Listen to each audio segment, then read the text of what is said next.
Hello everyone, welcome to back my channel. I hope everyone is having wonderful day. Before starting the video, please go ahead and hit the subscribe button and give this video a thumbs up. Johan's fastest love. Johan never believed in love at first sight.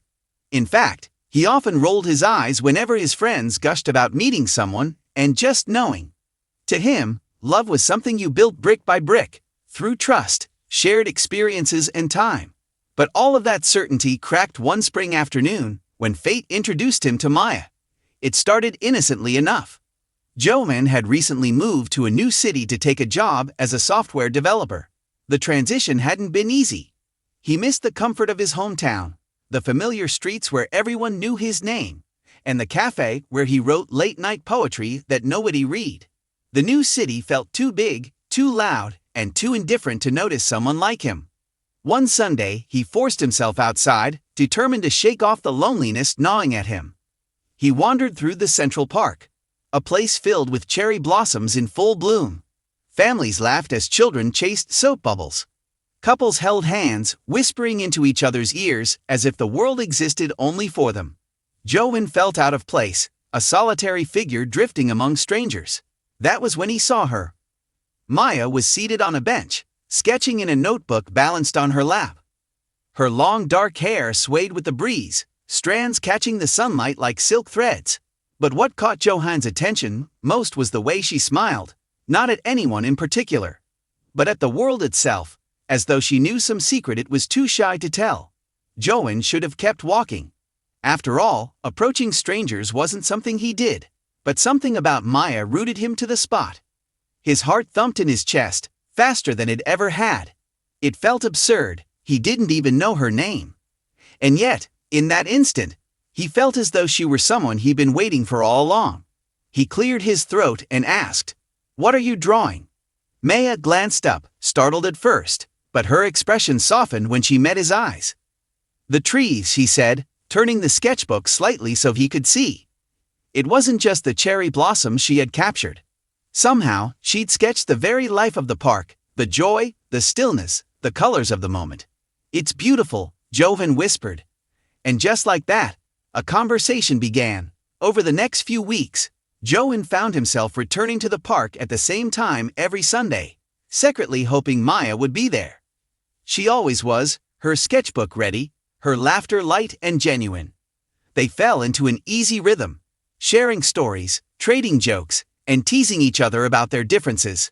She loved art, while Johan confessed that he couldn't draw a straight line without a ruler. She adored adventure, while he admitted he preferred quiet evenings with a book. But despite their differences, Johan felt something magnetic pulling him closer. One evening, after walking Maya home, Johan lay in bed staring at the ceiling. The word love pressed against his lips, but he swallowed it. Could it be real so soon? Could something this powerful have grown in just a few weeks? His logical mind screamed no, but his heart whispered yes. The turning point came one stormy night. Johan was working late at the office when Maya called, her voice trembling. She had gotten caught in the rain, her umbrella had broken, and she was stranded at a bus stop miles from home. Without a second thought, Johan grabbed his coat, dashed into the rain, and drove across the city. When he arrived, Maya stood shivering, drenched to the bone. As she climbed into his car, tears mixed with raindrops on her face. "I didn't know who else to call," she admitted. "You did the right thing," Johan said softly, handing her his dry jacket.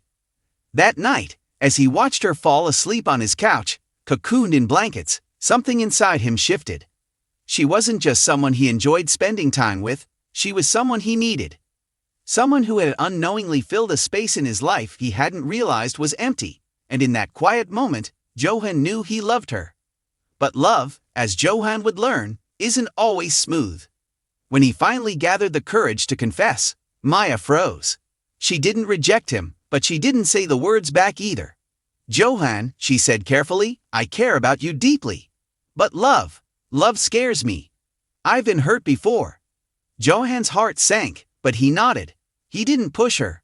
Instead, he promised himself that he would show her love wasn't something to fear. Days turned into weeks, and Johan proved his devotion in countless small ways. He helped her carry groceries, listened to her dreams, and encouraged her art when she doubted herself. He didn't demand love in return. He simply gave it freely. Slowly, Maya began to trust him. One afternoon, while they painted together in the park, her coaching him through his terrible brushstrokes, she leaned her head against his shoulder. "You never gave up on me," she whispered. Johan smiled. "I never will." Their relationship blossomed after that. They explored hidden cafes, shared secrets under starlit skies, and danced in the living room when no music played. For the first time in years, Johan felt alive. Maya's laughter became the soundtrack of his days, and her presence turned the unfamiliar city into a home. One evening, as the sun dipped below the skyline, Maya finally whispered the words Johan had longed to hear. "I love you." Johan's chest tightened with joy, and for a moment he couldn't speak. When he finally found his voice, he replied, "I've loved you since the first day I saw you."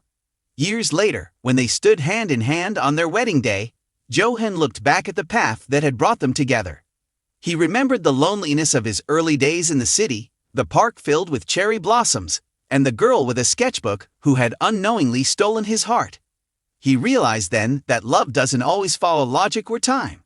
Sometimes it arrives swiftly, like a storm, shaking the foundations of everything you thought you knew. And sometimes, if you're brave enough to embrace it, that love becomes the very thing that saves you.